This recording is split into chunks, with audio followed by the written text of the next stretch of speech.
Assalamualaikum warahmatullahi wabarakatuh. Perkenalkan, nama saya Rifda Faradila. Saya dari kelas A1 Keperawatan. Di sini saya akan menjelaskan terkait materi pertemuan 3 dari mata kuliah Sistem Informasi Kesehatan. Di slide pertama di sini ada konsep dasar Sistem Informasi Manajemen.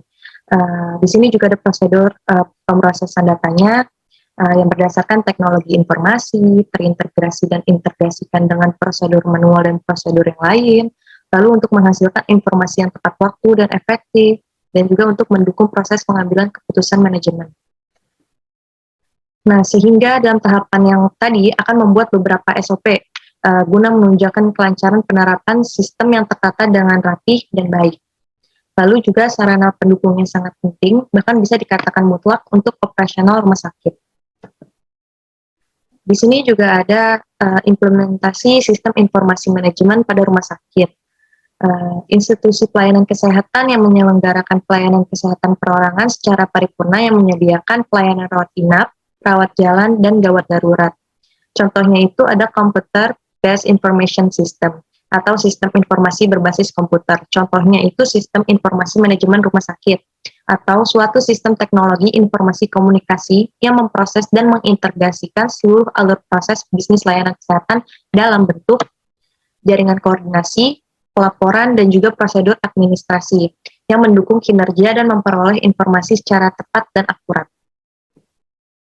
Di sini juga ada keuntungan CBIS, yaitu untuk meningkatkan profesionalisme dan transparansi, meningkatkan kualitas pelayanan, koordinasi, efisiensi, responsibilitas, pengawasan, serta penyediaan informasi secara tepat dan akurat untuk semua tingkatan manajemen rumah sakit dan masyarakat.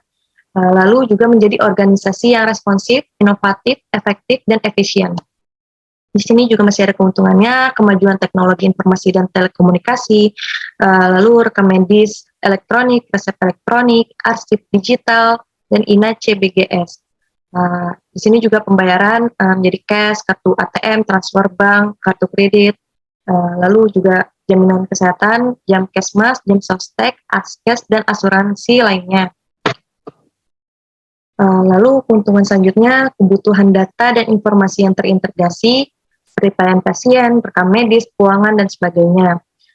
Kebutuhan informasi untuk eksekutif tahun kemarin, tahun ini juga tahun yang akan datang.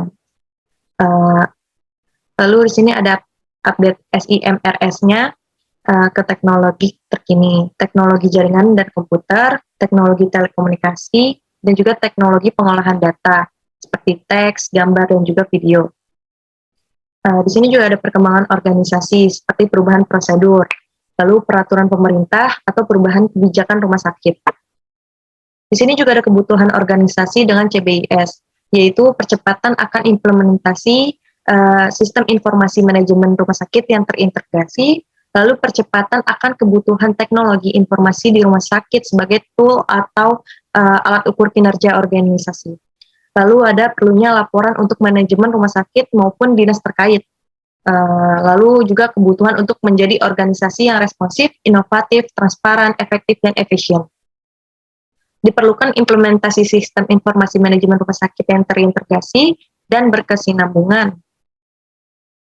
Sekian dari presentasi saya barusan terkait materi pertemuan 3 dari mata kuliah Sistem Informasi Kesehatan. Kurang lebihnya mohon maaf. Wassalamualaikum warahmatullahi wabarakatuh.